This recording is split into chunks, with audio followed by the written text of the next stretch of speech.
Okay. I just wanna clear that yung tungkol sa perang binigay ni Cathy sa kanila, okay, na sinabi ko pang retainers fee or pambayad sa abogado. Alam ko nag-aabang sila sa alindog ko. Totoo po 'yun, okay, na nagbigay si Cathy indirectly para sa kanila. Kasi ang sabi nila wala silang pera, 'di ba? Ang lakas makamayaman-yamanan, ang lakas ng mga bentahan ng mga book, pero walang pera. Pero baka naman sis, ayaw lang talaga gumastos kasi ito naman 'tong nababasa ko naman 'yon. May group chat kami actually, sabi ko sa inyo may group chat kami. So gusto ko lang linawin, yung pera binigay talaga ni Cathy para sa kanila, para sa legal fees. So meaning, yung pera po ay napunta sa abogado. Pero para yun sa kanila, para sana mag-file ng case laban sa kay Barbers, I think. Yun yung totoo. Tapos kasi ang dinadahilan yata ng mga nget pa, parang hindi daw napunta sa kamay nila. Eh malinaw naman ang sinabi ko, 'di ba?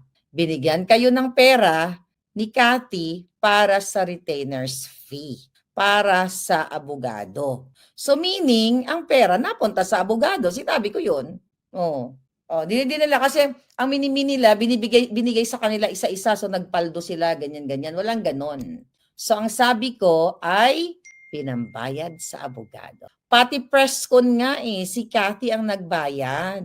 Alam nyo, wag na kayong mag-deny.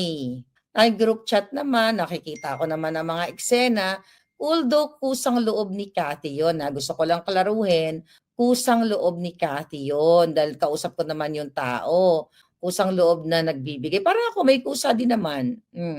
Pero syempre gano'n talaga yung mga tao kapag nahuhubaran mo, lalo yung Alpotera nila, yung access nila, talaga ipagtatanggol nila, 'di ba? Kung ikaw ba naman ay nakinabang at nakabenta ka ng maraming libro, ipagtatanggol mo si Alpotera, right? So, maintindihan mo sila. Okay. Then, sabi ni Car, invite niyo sila sa live mo, madam. Oh no, hindi ako nag-i-invite ng demonyo sa live ko. Excuse me, darling. I don't do that.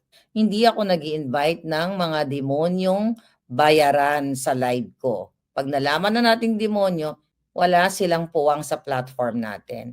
May vlog sila, di mag-vlog sila kung gusto nila. Beware talaga sa mga double agent.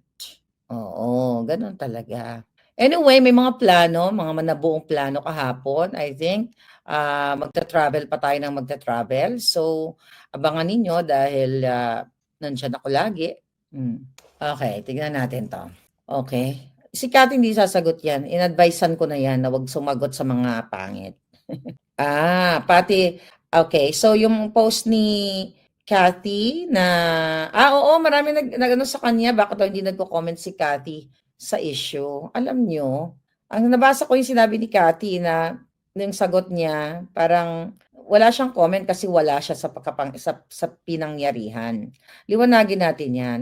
Alam nyo, ang pagbablog, ang isang vlogger o isang nagsasalita, hindi mo yan i-expect na magsasalita sa lahat ng issue. Kung ayaw ni Cathy magsalita dahil wala siyang knowledge, bakit inaaway nila? Kung gusto ni Cathy magsalita dahil, gusto niya mag-react, freedom niya yun. Ba't yung pipilitin? Like yung mga issue. Lahat ba ng issue kaya nating talakayin sa mga nangyayari sa social media? I mean sa mga balita? Of course not. Hindi natin pwedeng talakayin yun, lalo na may mga issue na hindi mo alam. Bakit mo tatalakayin ng issue hindi mo alam? At magdudunong-dunungan ka. 'Di ba? So meaning, kapag hindi mo tinatalakay yung issue na yan, hindi mo feel yung issue na yan, or hindi mo alam ang issue na yan, or you just don't like it. Ganon yun. Hindi mo pwede na, bakit hindi ka nagsalita sa mga issue na ganito na ganyan? Taga SMNI pala yung host, palangga. Thank you. Actually, uy, SMNI, akala ko mag-ano tayo. Lalabas tayo ngayon. Naka-outfit na ako. Tingnan natin baka may nag-message sa akin. May nag-message sa akin. Talaga to shout out kay kay Attorney Rowena Guanzon.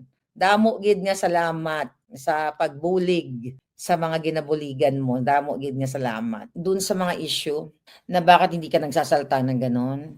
Ay mga jotang dininan nyo. Kung hindi tayo magsasalita dun sa issue na yan, ano pakialam nyo, di ba? Palangga. Sabi ko nga, hindi lahat ng issue ay puwede mong pakialaman. At yung mga gusto ninyo na banggitin natin ang pangalan, never darling. 'Di ba? Na kapag may mga alam niyo yung mga tumitira sa akin, dinurog ko na 'yan nung unang panahon pa.